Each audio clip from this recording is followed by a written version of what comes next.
ṣé kí n ṣe oúnjẹ ní Jacob. mi ò rò pé mo lè fojú mi orí TV báyìí ní kò máa ń wọ. Especially heart lẹ́kọ̀ọ́ yẹn. I really like you. I just want to take a selfie with you.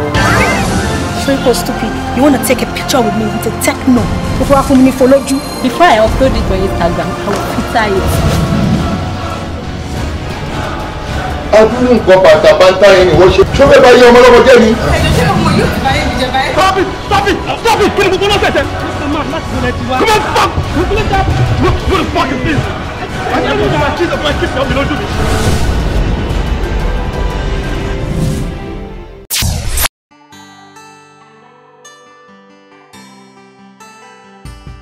Ikú arí mi fò mí dá, àìsàn ò ní gbé mi dé o. Ikú arí mi fò mí dá, àìsàn ò ní gbé mi dé o. Kí n pẹ́pẹ́pẹ́ o, pẹ́pẹ́pẹ́ o, nílé ayé yìí o. Kí n pẹ́pẹ́pẹ́ o, pẹ́pẹ́pẹ́ o, dàgbà darúgbó. Kí n pẹ́pẹ́pẹ́ o, pẹ́pẹ́pẹ́ o, nílé ayé yìí o. Kí n pẹ́pẹ́pẹ́ o, pẹ́pẹ́pẹ́ o, dàgbà darúgbó. Bí kún pa wọ́n ní rèwerèwe mi ò ní bá wọn kú. Torí pé pẹ́pẹ́pẹ́ léwé pípẹ́pẹ́ ò nínú igbó. Àní yíyé léwé iyeye yè ó máa yè ó nílé mi o. Èmi kò ní bá wọn kú ò nígbà tá ò rò tẹ́lẹ̀ o. Bẹ́ẹ̀ kógójì tẹ̀dé mi lọ́nà ìgbà ìṣiṣi ò lè dènà dọ́wọ́ o. Gbogbo ẹni tó bá ro kúrò mi yóò máa rìn ṣó lọ́rùn ni. Pẹ́pẹ́pẹ́ o, pẹ́pẹ́pẹ́ o, pẹ́pẹ́ o, nílé ayé yíyé léwé yíyé pẹ́pẹ́pẹ́ o, pẹ́pẹ́pẹ́ o, dàgbà darú. Kí n pẹ́ kí n dàgbà kí n dògbò lórí ẹ̀ ayé tí mo wà yó. Kí n pẹ́pẹ́ o, pẹ́pẹ́pẹ́ o, dàgbà darúgbó. Mọ̀rọ̀ ayé mi tàn ẹ́ wá o, bàbá. Mọ̀rọ̀ ayé mi tàn ẹ́ wá o, ọ̀run. Ìmọ̀ burúkú kó má ṣe jọ lórí mi. Ègún ìdílé kó tó rí mi parẹ́. Kí n gbó, kí n tọ́ o, kí n fèwú parí. Kí n fèrègì jóbi, kí n bọ̀ pátẹ́lẹ̀ o. Mo mọ̀rọ̀ ayé mi tàn ẹ́ wá o, bàbá. Mo mọ̀rọ̀ ayé mi tàn ẹ́ wá o, ọ̀run. Kí n pẹ́ o, kí n gbó. Pẹ́pẹ́pẹ́ o, pẹ́pẹ́pẹ́ o, nílé ayé yìí. Kí n pẹ́ o, kí n gbó. Pẹ́pẹ́pẹ́ o, pẹ́pẹ́pẹ́ o, dàgbà darú. Kí n pẹ́ o, pẹ́pẹ́pẹ́ o, nílé ayé yìí. Kí n má ṣe kú lójijì. Pẹ́pẹ́pẹ́ o, pẹ́pẹ́pẹ́ o, dàgbà darúgbó.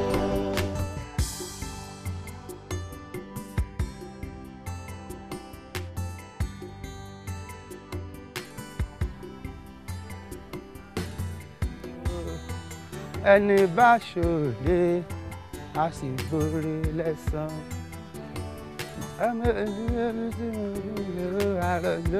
Ẹ̀lẹ́ o ẹ dákun ẹ ṣàánú mi ràn mí lọ́wọ́ ẹ bá ń gbẹ́rù yìí ó wúwo àbí kí n dá sí méjì kẹ́yìn bá mi gbé da kan kémi gbé da kejì ẹ dákun ẹ ṣàánú mi. arábìnrin kò sábúrú mi yùn àti ràn ọ́ lọ́wọ́ gbẹ́rù rẹ ò nira o kódà kí n dá nìkan gbé náà kò burú àmú àárọ̀ lóore o bẹ́ẹ̀ ni àárọ̀ lóore tèmi bá bọ́ gbé ẹrù rẹ tí mo ṣe ọ́ lóore ìwọ náà ò ṣẹ̀san oore fẹ́mi náà o sórí bẹ́mi náà ti wà yìí mo ní oko ńlá kan tó jẹ́ pé ó tóbi ju èmi náà lọ ìwọ wà wọnú oko mi lọ ọba ń kọ igba ebè mo sì láwọn èbú iṣu ọba ń kí bọlẹ̀ ọba ń gbẹ̀yìn tó bá ti ṣèyún fún mi èmi náà bọ́ gbé. arákùnrin tẹ́ ẹ rí mi lóbìnrin mi lè kọ́ bẹ́ẹ̀ ọ̀fẹ́ lọ́lọ́run ṣe ohun gbogbo fún wa. arábìnrin ẹ mọ̀ wí bẹ́ẹ̀ mọ́ ọlọ́run ò ṣe nǹkan kan lọ́fẹ̀ẹ́ o kò sọ́fẹ̀ẹ́ níwájú ọlọ́run ṣé orí iná tí ẹ máa ń pariwo pọ́lọ̀ ń dáhùn àwọn tí àwọ̀ náà wọ́n òṣìṣẹ́ rẹ̀ ni o ọ̀run rẹ tí wọ́n wá pọ́ wà pọ́lọ̀ ló dáyùn náà àwọn èèyàn òṣìṣẹ́ débẹ̀ ni wọ́n fi wọ̀ ọ̀run rẹ o bù fún mi bù fún ọlọ́pọ̀lọ́ mọ́ ké arábìnrin tẹ́ ẹ̀ bá ti lè kọ́bẹ̀ èmi náà ò lè gbẹ́rù gbà fún rájí lóko ni gbà fún gbàdá ńlẹ̀ ará oko tí ọba jẹ búrẹ́dì ò fèsù rú ránṣẹ́ ńlẹ̀. ẹ ṣàánú ìwọ náà ṣàánú èmi náà. Àrọ̀ lóore o. Àrọ̀ lóore. Ẹ fi mí lẹ̀. Fi mí lẹ̀. Fi mí lẹ̀. Jù mí lẹ̀. Irú ohun wo lè wá sí báyìí?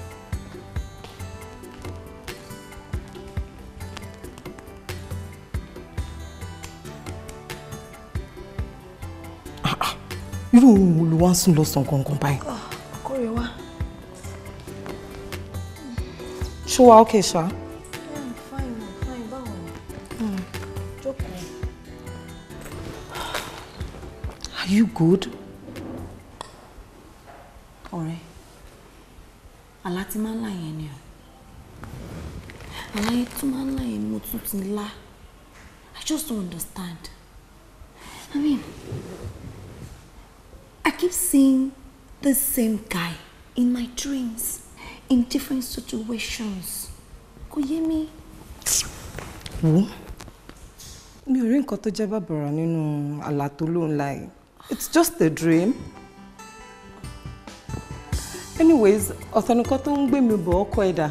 Mo wà ó rí pé mo ń dán bí ará Ìbàdàn, mo ń gbádùn bí ará Ẹ̀gbá. You don't go ever change. Change? Ṣé yóò máa ń change ṣá? Èmi ò lè change o bí mo ṣe máa wà tí màá fi bá kú lélẹ̀. Ọmọ change kẹ̀. So, ìyàwó àtọmọ ńkọ́? Mo mọ̀ pé wà á ti bí tó 6 báyìí. Ọmọ mẹ́fà. Well said. Well, I'm married. Okay. But Tomo, I would Ọlọ́run adé ṣe. Me good am very who is the lucky girl because you are the lucky man here. Bó ṣe bàjẹ́ tó burú tó yẹn. Obìnrin tó bá fẹ́ obìnrin gidi lóbìnrin náà. See who is talking? For real? Ṣé mi burú tó ẹni? Sick care to call him pot black. Oh, come on. Hey, ṣé ta ló bá yẹjú lé mi àti ẹ? Ìwọ ni. Èmi ló bá yẹjú. Ikọ́ ṣàmà black jù kọ lọ. Ìyẹn fọ́ ni ọlọ. No, ìwọ wọn pè láti ilẹ̀, ọmọ yẹn jẹ́ lè mi. Ìwọ nǹkan ló máa ń wọ́n mi ṣe àwọn pàtàkì mò ń ṣe. Mo ti gbọ́ ìwọ wo. Anyway, away from that. What about the hotel I asked you to arrange? Hotel? No, ṣé mo pé when you called me, Oyo tó sọ fún mi pé kí n bẹ̀rẹ̀ ṣe hotel, sọ pé mo dákẹ́, I didn't say anything. O dẹ̀ fi ìpín kan wrong nígbà tí mo dákẹ́. No, bó ti gbọ́ pé bàbá mi ṣe. Báwo mo ṣe máa bá Igbo hotel? Pẹ̀lú gbogbo létí bí mo ṣe kọ́ létí tọ́lọ́run ṣe dá mi lọ́lá tó kí n máa gbò hotel fún ẹ. How does that even sound to you? Bro, but you're married now. Doesn't matter. Ilé mi ló máa dúró. But ṣé kò ní dá pé mo fẹ́ invade the privacy ìyàwó ẹ? There is no privacy anywhere. And I've told my wife a lot about you. And the thing is, my wife doesn't even complain. Have you discussed with her? I don't need to discuss with her. I'm an African man. Oh yeah, I'm an African boy. Overseas, overland. So you go all over, Jay. Oh, but man, he was an African boy. Because I'm still a boy. You're still a boy? I am an African boy. Really? Yes, really, bro.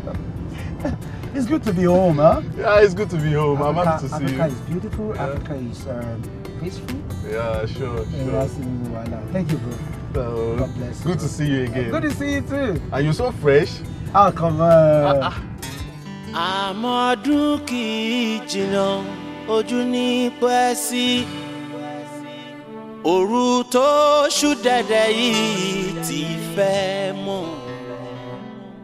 Àmọ́dún kì í jìnnà, ojú ní pẹ́ sí. Èní ti fẹ́ dànù, ọ̀la ti fẹ́ dèní. Òru tó ṣú dẹ̀dẹ̀ yìí ti fẹ́ mọ́. Ṣùgbọ́n lójú mi bí ẹni pé kọ́lá má ṣe lè ní lórí. Torí pé mi lóye.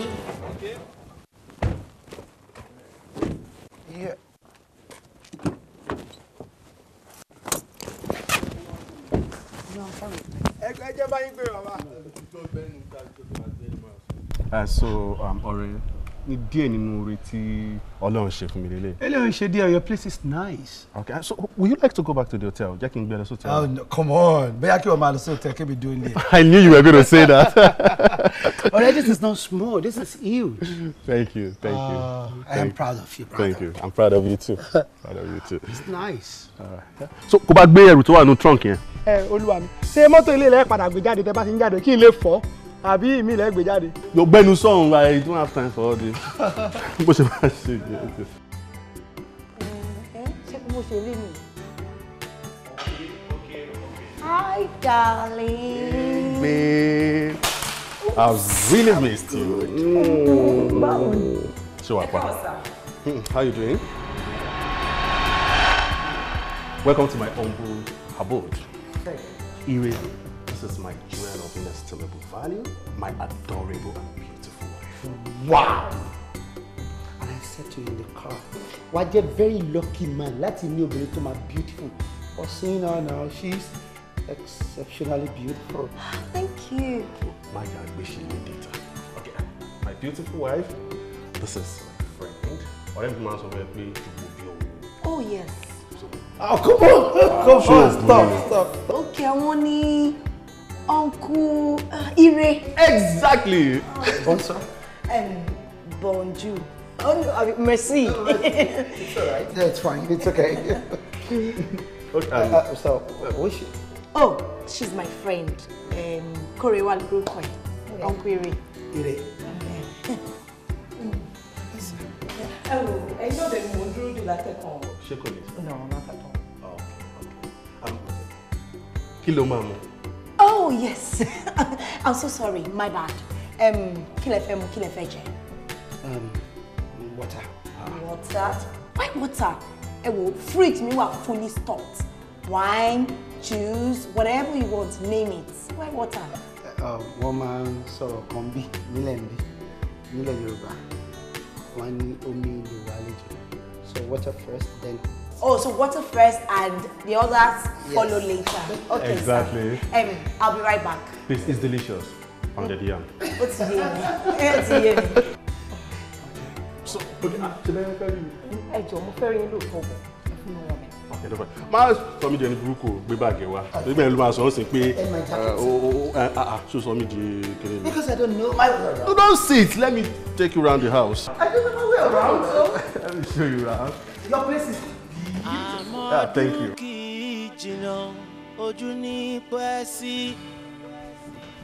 Òru tó ṣú dẹ̀dẹ̀ yìí ti fẹ́ mọ́. Àmọ́dún kì í jìnnà o, ojú ní pẹ́ sí. Èní ti fẹ́ dànù.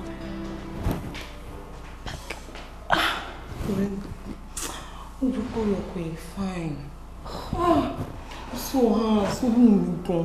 Ó dẹ̀ mú pàwọn ará ìlú òyìnbó wọn kí n ká nǹkankan. Nínú máa dùn tó bá lè connect ẹ̀mí àti ẹ̀pá kan. Òun kọ́ ni wá kó tẹ́ ń ṣe nǹkan tó ń ṣe mí nísìnyí. In fact, sórí nǹkan tó ń ṣẹlẹ̀ sí mi, kàyéfì gbà ló jẹ́ sí mi. Like, I'm trying to understand it. Ṣọlá tí bọ̀bọ̀ tí máa ń sọ̀rọ̀ ẹ̀fọ́ ẹ̀. Bọ̀bọ̀. Òun nìyẹn o. The same guy tí máa ń sọ̀rọ̀ ẹ̀fọ́ òun nìyẹn. Bọ̀bọ̀. Òbọ̀ tí mo sọ fún ẹ pé mo máa fi ń lálàá yẹn tó máa yọ sí mi lójú àlá ní gbogbo gbà. Kódà gan mo ṣì fi lára lé ni o. Mo sọ fún ẹ gbà tó wọlé. It's the same person out there. Kò tó wá tó síbẹ̀ o. Wà jẹ́ wípé ọ̀rẹ́ ọkọ mi ni. How come? I don't understand. Ó ṣe ń yà mí lẹ́nu o. Ọmọ kó má jẹ́ pé ìwọ náà ti ń láìkì bọ̀bọ̀ yẹn o. Ó ṣe wá jẹ́ pé nígbà tẹ́mi wá sọ fún ẹ sí pé mo láìkì yẹn olóṣù wá sọ pé òun ló máa ń rí lójú àlá. Just cut it out. Ó rọrọ̀ wo ló ń sọ yìí? Wàá máa láìkì ọ̀rẹ́ ọkọ mi. How is that possible? Ṣó ní ìrànú ní mi ni? So lórí ẹ̀ lọ́wọ́ mi lánàá rí mi. How come? Àní gbogbo ẹ̀ máa yọ sí mi lójú àlá. Almost all the time ni máa rí. Ó wá rí pé mo rí lójú ayé, ó tún wá jẹ́ ọ̀rẹ́ ọkọ mi. Ó rí pé ó ní bó ṣe jẹ́ ni.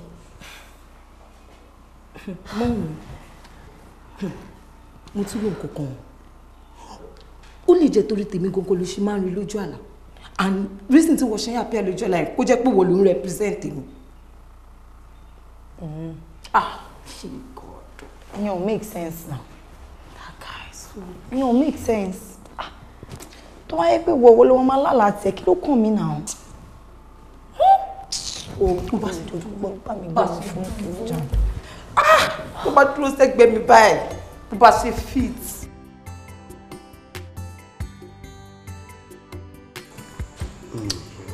Madam, This food is so delicious. Thank you, sir. You're welcome. Yeah. When we were in school, What? our teacher taught us something. Okay. We were in that class that day. Okay. Table manners. What's that? In any way, we are going to go in, but we should travel to. Sorry, sis. What's it doing? Kí ló ń ṣe? Ó gbẹ́nu ẹ̀ dákẹ́. Ṣé mi sọ̀rọ̀ báyìí? Èmi gbóúnjẹ mi kí n tó sọ̀rọ̀. Ẹnìkan tó lè ṣe tó mọ oúnjẹ sè bẹ́ẹ̀ ṣe sóúnjẹ yìí. Èmi ni. What's wrong with you? Oh, really? You cook Yes, very well? Very well. Interesting. And back then, nígbà tá a wà ní school, the only thing tọkọ yín mọ̀ ṣe ni pé kọ́kọ́ lay down kọ́dẹ̀ gbóúnjẹ fún tó bá gbómi kaná omi yẹn máa jóná. Tó bá ṣe gbómi kaná náà sí omi wọn máa ń gbẹ mọ́rin náà ni. Babe, let me sincere. I make noodles. I've made noodles for you. Yeah, very soft.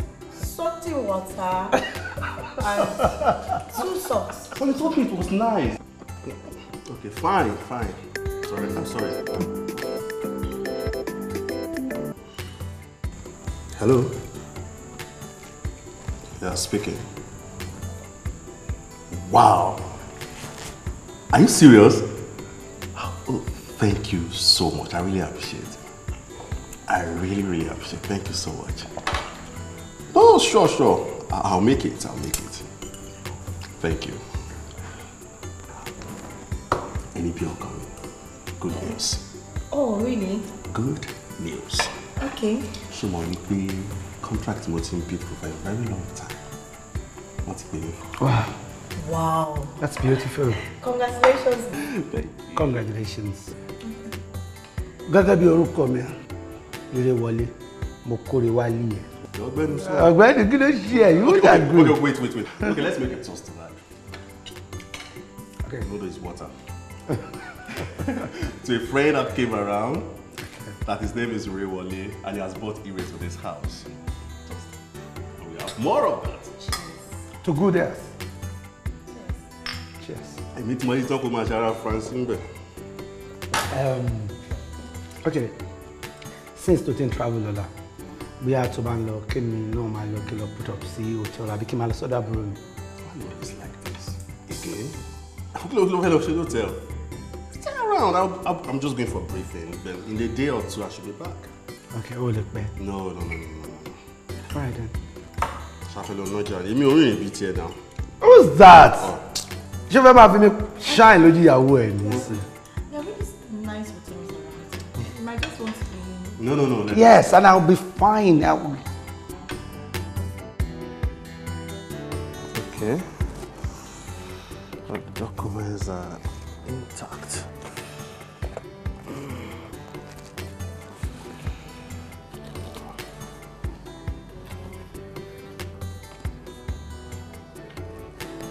What? Ṣé tó máa send owó yẹn account ẹ̀ náà? Kí wàá ló ṣe? Ṣé mo kò mi wà comfortable kò lọ́rọ̀ yín fẹ́ mi kọ́ dúró tí mo sílẹ̀? I don't feel it right. Mi wà comfortable rárá. Mo jẹ́ kí n máa feel it somehow. Okay, now this is funny. This is really funny. Oh my radio. Àti kékeré báyìí láti jọ gbé papọ̀, tá jọ ń ṣọ̀rẹ́, tá ń ṣe everything. He's a good person. See, you know the interesting part of it is, tí n bá lọ tán, tí Ire bá keep ẹ company, wàá gbàgbé ara ẹ. It's fun to be with. It's everything you can think of. Really? Yes. So ìwọ fọkàn balẹ̀. He's a good person. In fact, mo lè díjú báyìí kí ni kí Ire máa ṣètò lọ. Èmi ò ní wọn ṣèyàn tí kò dàbọ̀. I'm not just... I don't know him. Ṣé mo wọ́n ni now. That's why. It's a good thing you are being careful. And that's why I love you. I love you. I love you more. Let me be on my way because ọ̀rọ̀ ìlú máa fi dámi lórí tí màá miss flight mi. That's fine, but ẹ má pẹ́ o. Ẹ má pẹ́ o. Ẹ mọ̀ kó máa miss me. Yeah, I know you miss me. And I will miss you more. Alright.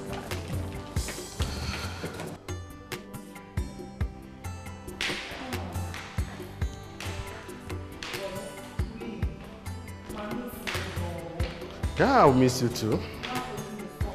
We're going to pay me fair now. Aigbe. Dide, kí ló ń ṣe? What is it with this your earpiece? He obviously loves music. Music is life. Shut up. Money is life. Yeah, money is life. It has always been like this from primary school days. When you ṣe tán ni? Mo ṣe tán jàre. Wo Dide? Wọ́n ló máa gbé mi. Ọ̀gbẹ́ni mi ò ṣe chauffeur. I beg you to get up and gbé mi lọ jàre. Sister mi, ṣé bẹ́ẹ̀ lónìí? Èmi kẹ̀ lọ́gbọ̀n. Ìyàwó tí mi ò ń jáde. Mo yọ̀ǹda. And I love her that way. She's an introvert. Just let her be that way. Okay, listen. Tell me about the day airport. See, mo bá mọ̀ lọ́dún nínú. Ẹ máa mọ̀. Lógúngún baby. Okay, let's go. I'll miss you. Safe trip, right? You know I love you. I love you too. Always have it here. Call me as soon as you land. Trust me now. Trust me. Uncle Ray, I want to gently check down. If you are missed to buy.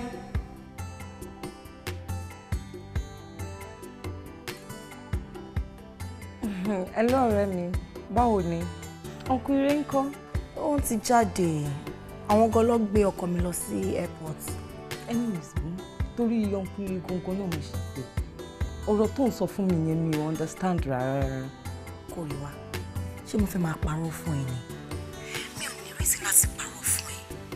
In fact, bí mo ṣe wà yìí, ó rú mi lójú kò yé mi. Kò yé mi òun gangan ni máa ń rí sẹ̀. Bọ̀bọ́rọ̀ ṣe wá rí báyìí sìn. Ká tiẹ̀ wá accept pé òun gangan ló máa ń rí lójú àlá. Ó ṣáà lè fẹ́ ọ̀rẹ́ ọkọ ẹ̀. Ọlọ́run máa jẹ́. Wọ́n lè ṣe máa ronú bẹ́ẹ̀ yẹn. No. Ó yẹ kó mọ̀ pé mi ò ń ṣe èèyàn bẹ́ẹ̀ yẹn now. I've never cheated on my husband and I'm not ready to. Ó ṣe yẹn. Nǹkan tó ṣe yẹn tó ń jọ mí lójú tó ń surprise mi ni àlàyé tí mo ṣe fún ẹ. Ó dẹ̀ mọ condition tèmi wà. Ó mọ̀ pé àwọn aráàlú òyìnbó wọn kì í ká ọmọ sí. Wọn believe nínú gbogbo àwọn nǹkan tí àwa gbàgbọ́ ń bíbá pé ọmọ ni dẹ. Ó dẹ̀ jó ó dẹ̀ connect mi àti ẹ̀pọ̀. Ó dà, mo ti gbọ́ máa wọ̀ rẹ̀. Mo ṣú ọ. A ní mo ti gbọ́ sẹ́ẹ̀. Okay, ọ̀rẹ́ mi. Ó ṣé. Okay. Máa pè é later. All right, take care of yourself. Kí ló ń sọ? Mo ṣáà mọ̀ pé bákòókò àtìṣù bá tó fúrọ̀ yóò là. Àní mo ṣáà mọ̀ pé. Uncle Ray, ṣé wàá rí pé ẹ̀sán nù wá ẹ̀? Ẹ káàbọ̀. Well, thank you. Do you want something to eat? If I need no get it. Oh no, I'm fine for now. Tea àti bread for the latter. Okay. Sis, ìgbà tí mò ń try gbogbo àdúgbò yìí ó dá gan. Sọmọ àrò pé tí màmá jáde lálẹ́ ìmọ̀ láti lo Google Map. Ṣùgbọ́n gbà tí mo á délé ń sin mo á rí pé mo really need Google Map. Máa ní ìdẹ̀yìn láti mú mi jáde lọ sí a bar where I can sit, drink, listen to good music and then maybe dance. Èmi? Yeah. Mi ò jáde. Please. No, that's not possible. Ẹ mọ̀ why? Mi ò mọ anywhere mi ò jáde. No, madam, please now. Be bar. No, kí n jáde at all. No, not at all. Ilé ni máa ń wà. Ẹ wo, Uncle Ray, ẹ máa mọ bí èmi àti ọkọ mi bá ṣe ń live life wa very soon. Èmi máa ń jókòó sílẹ̀ ni. Òun ló máa ń jáde tó máa lọ ń ṣe fàájì tiẹ̀. Kókó nǹkan tí mo kàn fẹ́ sọ ni pé I don't know anywhere, I don't go out. That's quite funny. It's funny that you say. Okay. Can you prepare tea for me, please? Tea? Yes. Okay, I'll be right back.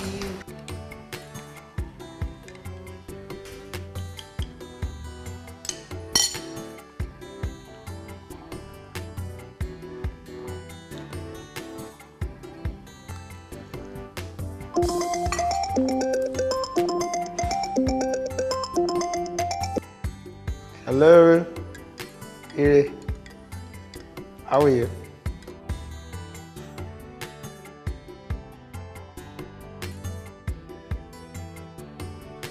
Má bínú àbúrò mi.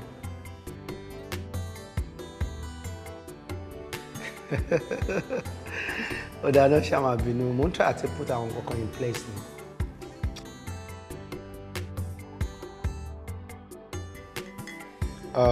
Ìwọ ni, but má bínú. Mo wà lọ́dọ̀ níyì. Oh yes.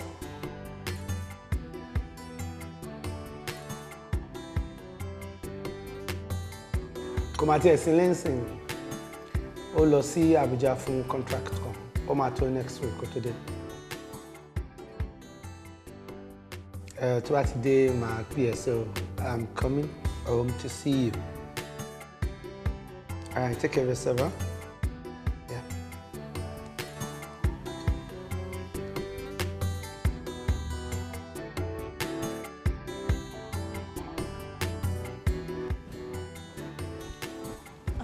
Sister Wumi, aren't you dressed yet? Mo ti change mind mi. Mi lọ́wọ́. Oh no, please. Please. Ọkọ mi ò like máa jáde. Ọkọ mi ò ní wà. Let's call him. He dare not say no to me. I just tell him, I don't know my way around, and if I'm moving along, bit him at a chill. Ẹ má pè é jù lórí Ọlọ́run. Kò like máa jáde. Kò like máa lọ síbi táwọn ọkùnrin bá wà. Kò like máa interact with àwọn ọkùnrin. Ṣé bí ọkùnrin bíi tèmi? Not you. Ẹ mọ̀ pé tá bá débẹ̀ there will be some other guys. Torí ẹ̀ ló ṣe sọ mí di full-time housewife. It's fine, let's call him. No, ẹ jọ̀ọ́, ẹ má pè wọ́n sẹ́, ẹ má pè wọ́n. I still need to go out. Okay, but ẹ má worry. Mo ti change mind mi padà. Màá mú yín lọ. Okay, thank you. Ẹ já lọ. No, change. Mo ti wà dressed tẹ́lẹ̀ náà. This is nice, but what I lọ sí Asalatu. Oh, okay. It's a very beautiful dress, but what I lọ sí church, àbí Asalatu, so you need to get into something more appropriate, I guess. Okay, I take side or change. Okay, no problem. Ẹ má pè wọ́n ẹ jọ̀ọ́. No worries. Okay. I'll be waiting. Okay, I'll be downstairs soon. All right. God bless you. Okay. Ogoji, Ogoji o. Ọ̀rọ̀ yìí. Oh my God. Àti rọ́mú gangan, máa ṣẹ̀yìn kan náà. Àti wáyé ọ̀rọ̀. For you.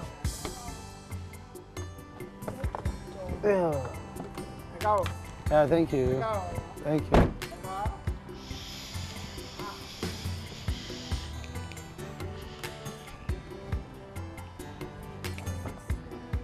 Okay. No. Well, okay. Careful. Careful. Are you good? Are you sure you're good? Yes, I'm fine. It's okay. Careful. Yeah, you want my only. So wow. Careful.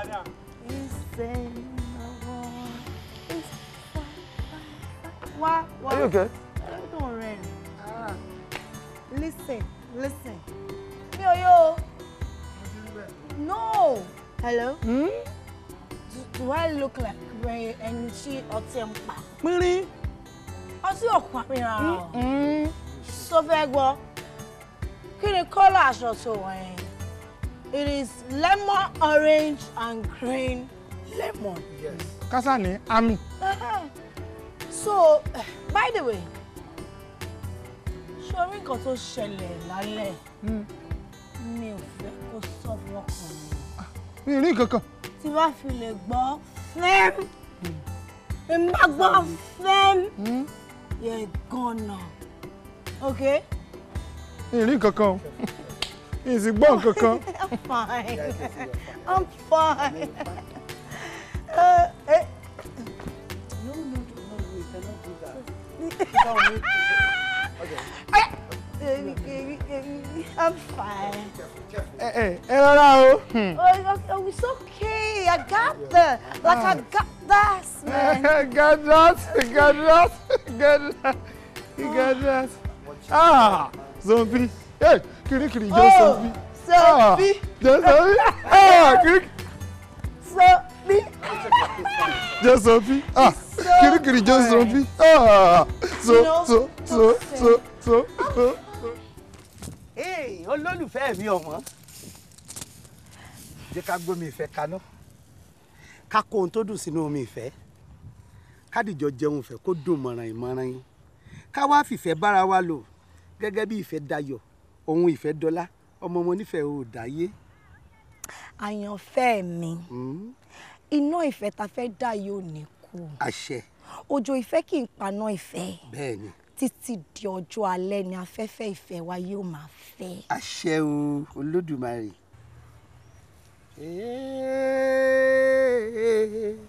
Olólùfẹ́ mi o, ẹni tọkàn mi wá kiri, eyín fúnjọ, àmọ́ bí ọjọ́, eyín funfun bí ike, adára lẹ́wà bí ọ̀sùn. Dákun. We can never have a child together. Like an angel in the morning, shooting star. Certificate of death. Igboluku! Was she sick or something? Poison. I was forced to do it.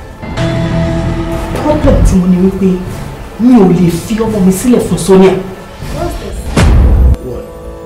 Lipstick stain kọ́ lélẹ̀. Ó ti gbomi lójú mi. Already ó ti gbomi jẹ́ lójú mi. Torí pé kí wọ́n lè save ẹ̀mí màmá tiẹ̀ ló ṣe ṣe ohun tó ṣe. Mo fẹ́ gbọ́ ọ̀rọ̀ lẹ́nu ẹ̀. Ṣé n tí wọ́n sọ ìṣe òótọ́ ni àbírọ́ ni? Tòótọ́ ni màmí.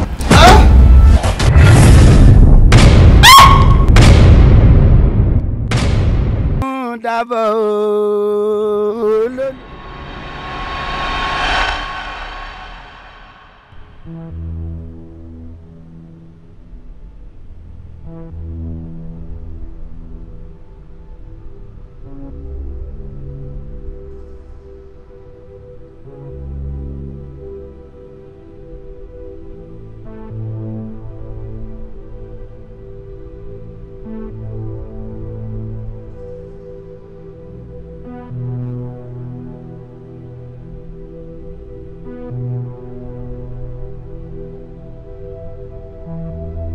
Ṣàmọ̀ pé bákòókò àti ṣùbá tó fúrọ̀ yóò là. Àní mo ṣàmọ̀ pé bákòókò àti ṣùbá tó fúrọ̀ yóò là.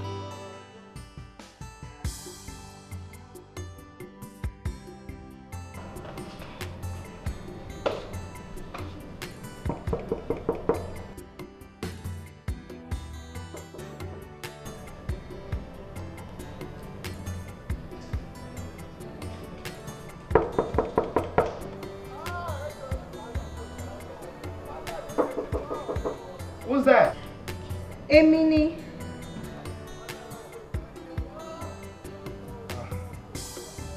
Uncle Ire. Hold on. Hold on.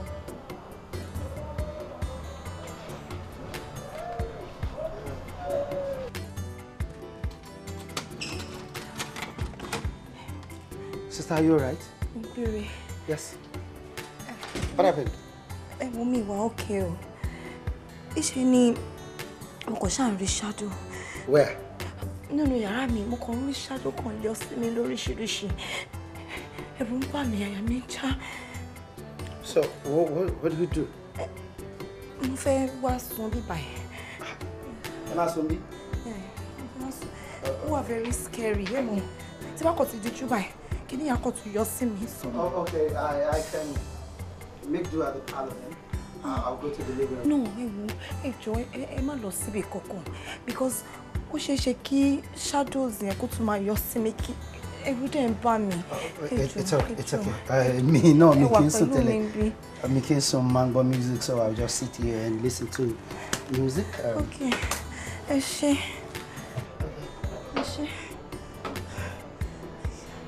Very scary.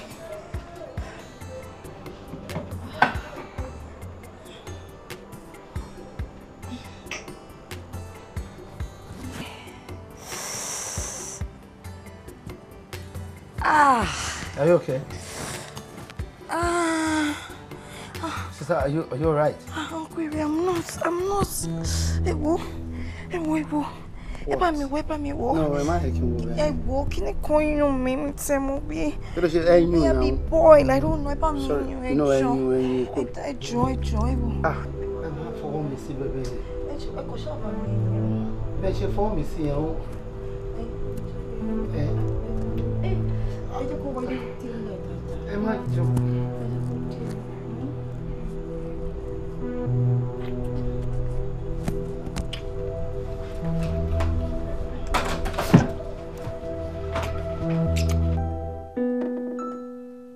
Babe, please come and help me with this. I'm not getting it.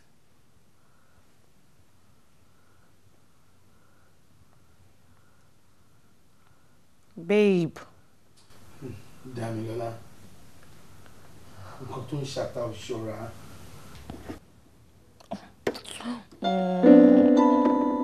Ive. Yes. Please come and help me now. Not now. I am actually thinking about something. Thinking about something. And what is that? What are you thinking about? Damilola. Yes. Ṣó ṣe kí ìran kan tàbí àwọn ìdílé kan kí nǹkan kan náà kó máa ṣe wọn papọ̀ lásìkò kan náà bí kí àwọn ìṣẹ̀lẹ̀ máa ṣẹlẹ̀ sí wọn lásìkò kan. For instance,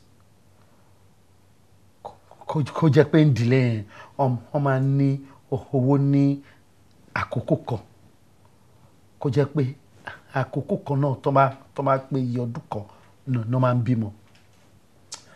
Àpẹẹrẹ kí great grandpa wọn lówó ní age 20, kí grandpa lówó ní age 20, kí bàbá wọn náà dẹ́tun lówó ní age 20, káwọn ọmọ yẹn náà tún wá lówó ní age 20, kó wá jẹ́ pé bí ìran yẹn ṣe máa ń rí nìyẹn.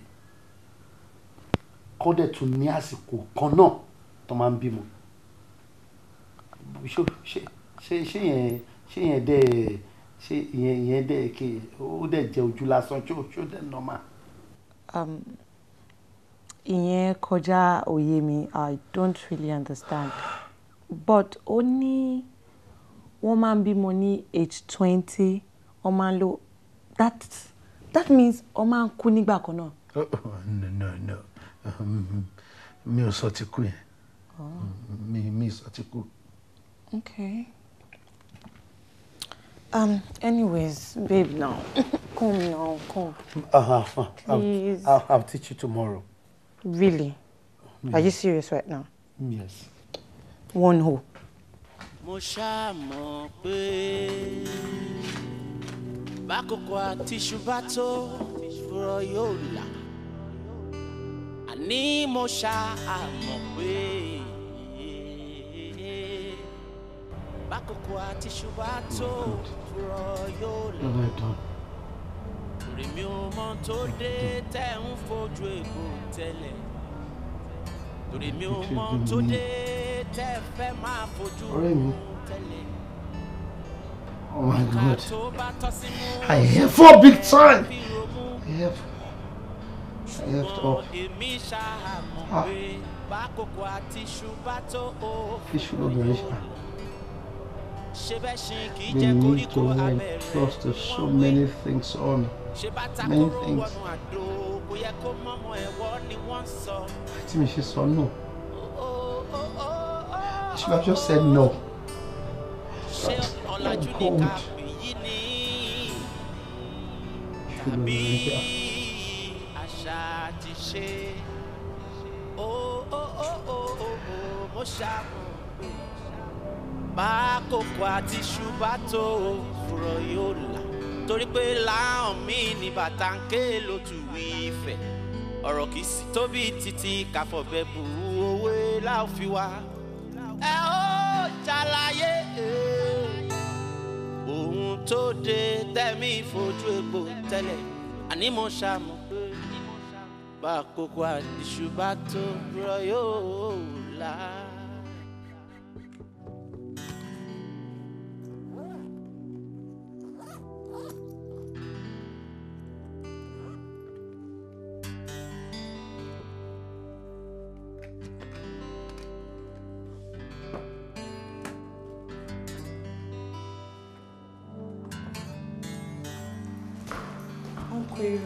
Whoa. Ṣé bí mi ni mò ń bá sọ̀rọ̀ látẹ̀kùn ẹ́ ti ṣe at least ẹ dúró kẹgbọ́n nǹkan tí mo fẹ́ sọ náà wọ́n kéré ṣe gbàgbọ́ ní àlà.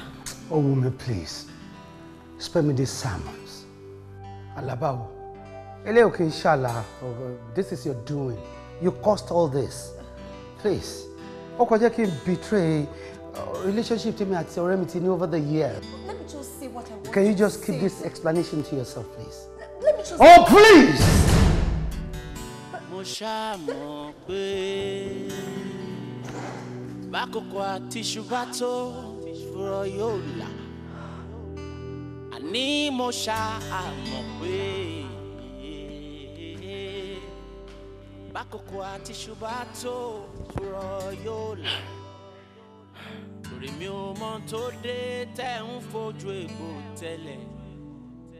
Torí mi ò mọ̀ tó dé tẹ́ fẹ́ máa fojú gun tẹ́lẹ̀. Ìka tó bá tọ́ sí mú ṣòun ló yẹ ká fi romú. Ṣùgbọ́n èmi ṣàmọ̀ pé bákòókò àti ṣùgbọ́n tó fúrọ̀ yóò là. Ṣé bẹ́ẹ̀ ṣì kì í jẹ́ koríko abẹ́rẹ́ ni wọ́n ń wí. Ṣé bàtà kóró wọnú àdó kò yẹ kó mọ́mọ́ ẹ̀wọ́ ni wọ́n sọ.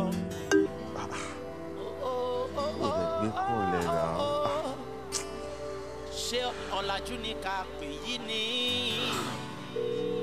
tàbí àṣà ti ṣe ó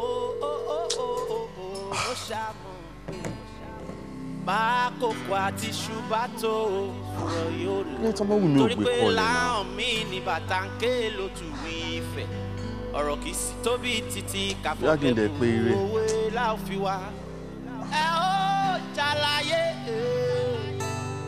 ohun tó dé tẹ̀mí fojú egbò tẹ́lẹ̀ àní mo ṣàmọ̀ pé bákòókò àti ṣùgbọ́n tó fúrọ̀ yóò là.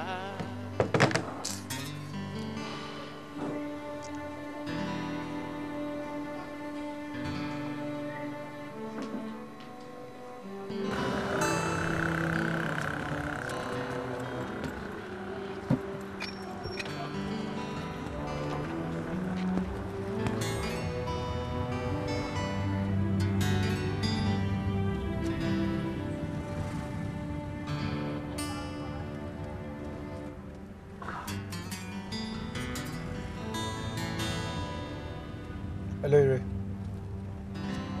Oh, mo ti ń fi ìlú ilẹ̀ ǹsìn, mo ń bọ̀ lọ́dọ̀ ẹ̀. No, nothing much. Tí n bá dọ̀dọ̀ ẹ̀ máa ṣàlàyé fún mi, okay? All right.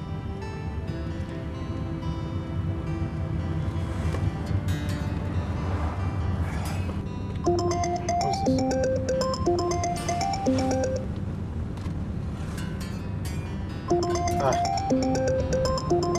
I think I need to change this number. I need to change this line. I have to. Ebo? Sir? Bros. Ẹ jọ̀ọ́ tẹ́ bá rí àwọn tó máa ń ta SIM card fún fóònù. Kẹ́ dúró kí n ra ṣe bọ́. Kò sí wàhálà sir, àmọ́ ilé ọwájú náà sir. All right, thank you.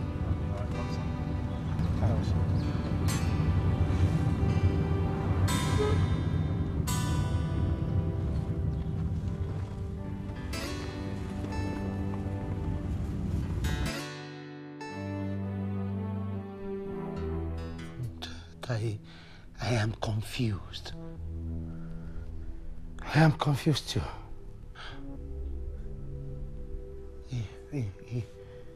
Irú ayé wo gan ni? Káíwọ́, irú àyànmọ́ wo gan ni tiwa yìí?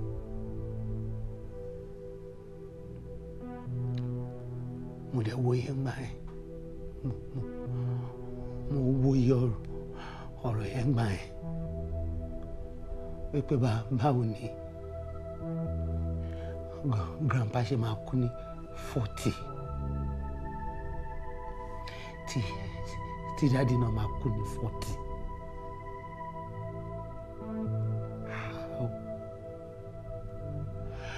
Gbọ́n mi ò kákún gbà ẹ́.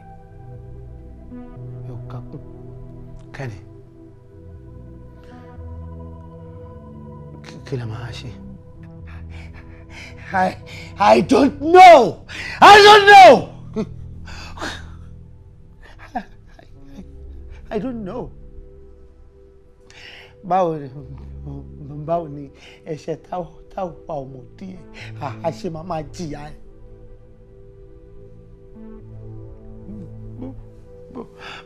Báwo ni àṣesílẹ̀ tí wọ́n ṣe lè jẹ́ àbọ̀wábà tí wá gọ́.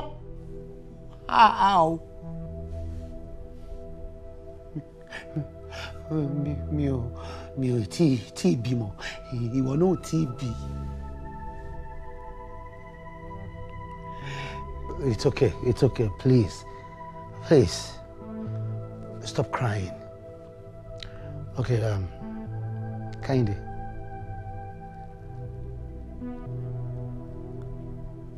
Èmi fẹ́ sọ pé ká padà lọ sọ́dọ̀ bàbá tó ló mọ̀ ẹ́. Ó possible kan rí solution sí problem wa.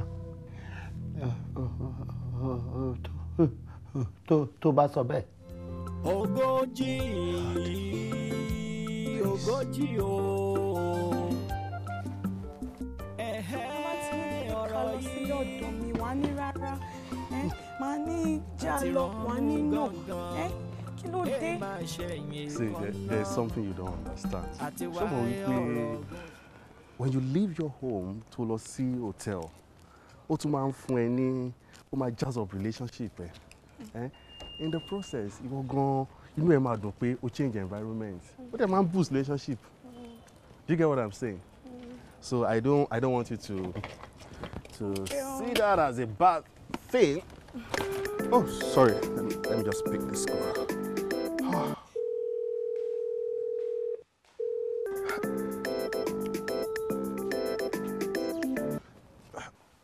Hello. Hello, baby. Ṣé bóyá kí ṣe máa ṣe fún mi nìyí ni? Mo pe nọ́mbà ire kò gbé kọ́ọ̀lẹ̀ kí ló ń ṣeré náà? Mo tún pé ó tún busy call mi. Jọba mi gbé fóònù fún. Ire lẹ ń béèrè lọ́wọ́ mi. Èmi tẹ́ fi sílẹ̀ látọjọ́ ọjọ́ ẹ nílé. Ẹ béèrè mi o. Tí mi ò bá pè yín ẹ̀ ní pè mí. Mo wá pè yín sí ẹ̀ ń béèrè ire lọ́wọ́ mi. Ṣó yẹ kó rí bẹ́ẹ̀? Má bínú now, má bínú. Okay, you are number one. Okay, má bínú. I'm sorry. Ó dá mi ò bínú o. Ó wá dìgbà wo báyìí? No, mo ṣe wá fún meeting yẹn, a parí meeting, wọ́n dẹ̀ approve contract immediately. And you know what they are saying? Wọ́n ní kábẹ̀rẹ̀ sí ní execute immediately. Àfẹ́rí pé mi ò gbọ́rú ẹ̀ rí. So mo ṣe báyìí sọ̀rọ̀ báyìí mi àti pátá mi lájọ wà tá à ń discuss bá ṣe máa execute contract yẹn. Another 2 weeks. Ìyẹn ti pọ̀ jù bẹ́ẹ̀ ṣe ń ṣe mí ò dáa o. Àmọ́ tẹ́ bá gbàgbọ́ pé nǹkan tẹ́ ń ṣe dáa kò burú, mo ti gbọ́. Má bínú. You know I love you so much. I know kíní trunk ẹ̀ ló dún bí mo ṣe fẹ́ tì í. Ó dà ní pé kíní yẹn ti ń le bákan. Mọ́tò yín ló ń dún bẹ́ẹ̀. See, baby, I told you I love you. I don't know what you want again. Ó dáa o. Mo ti gbọ́. Màá máa retí yín.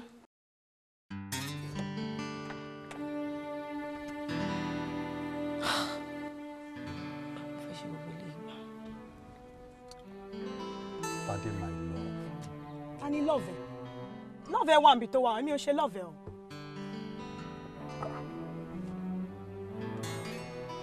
Ṣé o ti ń bínú nìyẹn?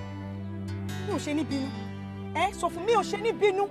Every time I'm a pariwo love me, ìyàwó mi. Ṣé mi ò ṣe ìyàwó ẹ ni? Mi ò ṣe ìyàwó ẹ ni. Tó bá ní kó wá spend few days àbí few times pẹ̀lú mi, wọ́n á máa complain. Orí fóònù náà ló máa wà. My love, my wife, wọ́n á máa disturb ẹ kò ní jẹ́ ká gbádùn. Fade, I expect you to understand now. Understand what? Understand what? Èmi ni mo sì lóyún fún ẹ. Oyún ìbejì dẹ̀ ni mo ní mo mọ̀ pé definitely ìbejì ni mo máa bí. Ìyẹn tó wà ńbẹ̀ empty barrel kò yé kò pa kò ṣe anything. Ó kàn wà ńbẹ̀ kò bímọ kò ṣe anything kò wà ńbẹ̀ kò ń pariwo my love. Kò wúlò kò ní nǹkan tó fẹ́ ṣe. Oh, Fade. We went to the hospital together. At the shelter sound. At the young wo screen. At the nípẹ́ ọkàn ló wà ńbẹ̀. Ẹyọkan. Ta ló sọ fún mi pé ẹyọkan ló wà mí? Ṣé dókítà ọjọ́ lọ́hùn? Ṣọ́jọ́ lọ́hùn ni ṣé ọmọ kan tó fi síbẹ̀ ni? Jọ, ìbejì lèmi máa bí o. Your Holiness, woman of faith. Okay, èmi náà believe. I'll be better. Then again, mo ti sọ fún ẹ several times. Èmi mo di flower obìnrin tó ń sọ̀rọ̀ ẹ̀ yìí. Tẹ́lẹ̀ sáà jọ kí ló mọ̀? Wọ́n wo ló di flower? Ẹ tẹ́ pé o mọ nǹkan tó ti ṣe bọ́kùnrin yẹn obìnrin lèmi àwọn alámọ̀ nǹkan tó ń ṣẹlẹ̀ ń ta nǹkan tẹ́ pé oríṣiríṣi nǹkan ló ti wà ń tà ń sìn oríṣiríṣi tẹ́ pé o ò ní mọ̀ ọ́ máa ti fi tighten everything o ò ní mọ̀ nǹkan tó ń gún ọ̀ lábẹ́ jọjọjọjọjọ ló di fly ẹ̀. Okay, Fade. Say, okay, let me give you this assurance, as I've always done. Fade, you are the love of my life. Love. I love you, and you know. You know it. Love of your life. Mo ti gbọ́. Okay, if you want to prove that to me, you're the only thing that you can do for me right now is 2 weeks straight. Oh, ní lọ́lé, no phone call, nothing. Just me and you. Then I'm mọ̀ pé yes, I'm really the love of your life. Yeah, that's the only reason I can accept nǹkan tó sọ. Okay. 2 weeks? 2 weeks. Okay, baby. You know I love you so much. Love. I love you. I would do anything to please you. Smile.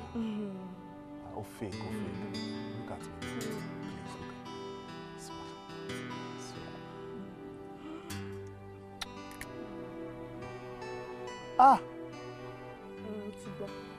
Smile. Damilola, jọ̀ọ́ torí Ọlọ́run ó dẹ̀ ṣe léyìí fún mi. Jọ̀ọ́. Ìwé bá mi. Mo ti gbọ́ gbogbo nǹkan tó sọ. But I can't do it. Mi ò lè ṣe. Etí wo ló fẹ́ bá wa gbọ́? I know it's hard. Mo mọ̀ pé ó ṣòro, ṣùgbọ́n kò fi ràn mí lọ́wọ́ ni. Jọ̀ọ́. Oh. Please. No. Please. Damilola, you are my friend. You are my love. Dami, ìwọ nìkan náà ni mo lè bẹ̀ kó ṣàánú mi, kó ṣe fún mi. Oh, please. And so? Oh, because you are my friend, you are my love. So kí wá affect future mi tó bí tiẹ̀? No, come to think of it. Kò ṣe pé mi ò love her now. Mo love her, but what about me? What about my life, my parents? Kí ni mo fẹ́ sọ? Ṣé ọ̀rọ̀ yẹn ṣe gbọ́ sétí? As a matter of fact, at this junction, Iwe, I am done. Done how?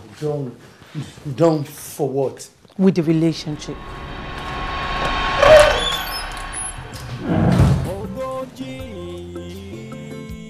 Ogoji o.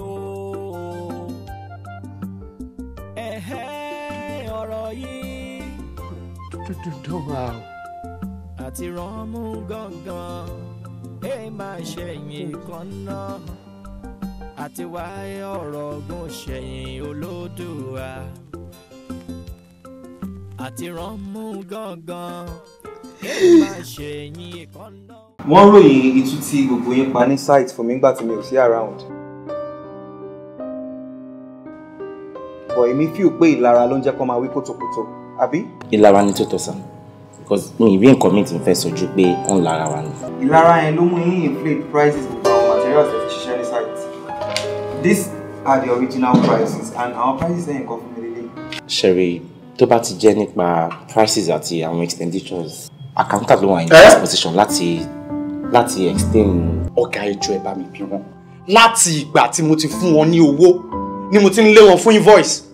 Ni mo ti ń lé supervisor fún invoice. Wọn ò mú wá over 1 week. Kàkà kí wọ́n mú invoice wá. Suit ló fi ń wọ̀. Excuse me, Mr. Ojulari, please. Ọ̀gá bàtí wá síbi iṣẹ́ mọ̀ pé ṣe bí suit mo wọ̀ wá. Ẹ̀yin kọ́ lẹ́sẹ̀ ẹ fọ́. Mo fọ́, yeah. Ọ̀gá ẹ fọ́ now.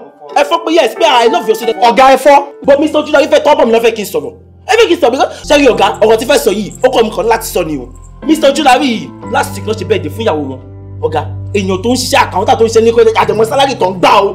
Tó bá rí bí Mr. Ojulari ṣe fẹ́ pátí bó ṣe ń jorí eku ló ń jorí ayán ló ń jorí ẹja. Ṣẹ́rí birthday tó ń sọ yìí mo invite yín ẹjọ́ ẹ bá mi bí wọn. Birthday tó ń pọ́nlé yóò ju 150,000 lọ. Mr. Ojulari máa pa wá. Ẹni sún lẹ́jẹ̀ kí sọ ẹ sà wọ́n ṣe ẹ̀rọ ọ̀gá ẹ má bínú. Sorry for yourself. Ẹ fẹ́ràn mi lọ padà sábúlé ni. Ọ̀gá ọ̀nà abúlé yóò ṣe jìnnà. Ẹ jọ sọ̀rọ̀.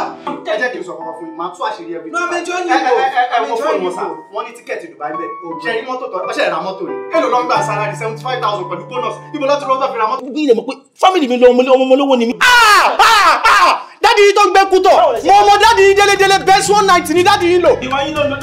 Dádì ọ̀fìn fún nítorí yín báyìí tẹ́ bá bàjẹ́ owó lọ́wọ́ dádì mi kò dádì mi ṣe kẹ́yìn. Àbí dádì kọ́ ni Mr. Adéyẹmí. Àwọn tó yín lò rẹ̀ kọ́ bá bà.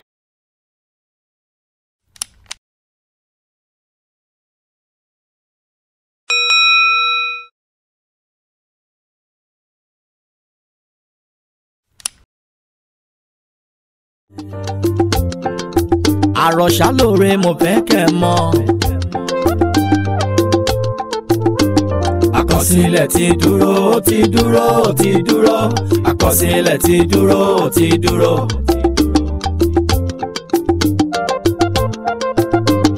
Àkọsílẹ̀ ti dúró ti dúró ti dúró. Àkọsílẹ̀ ti dúró ti dúró.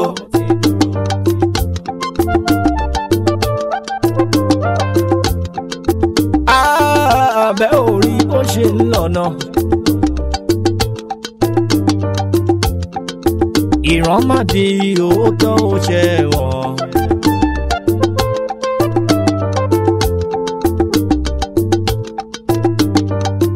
Àlọ́ ògo ohun tí ó ṣẹlẹ̀ lálọ́ ohun ẹ̀ṣẹ̀ bọ́. Àkọsílẹ̀ ti dúró ti dúró ti dúró. Àkọsílẹ̀ ti dúró àkọsílẹ̀ ti dúró.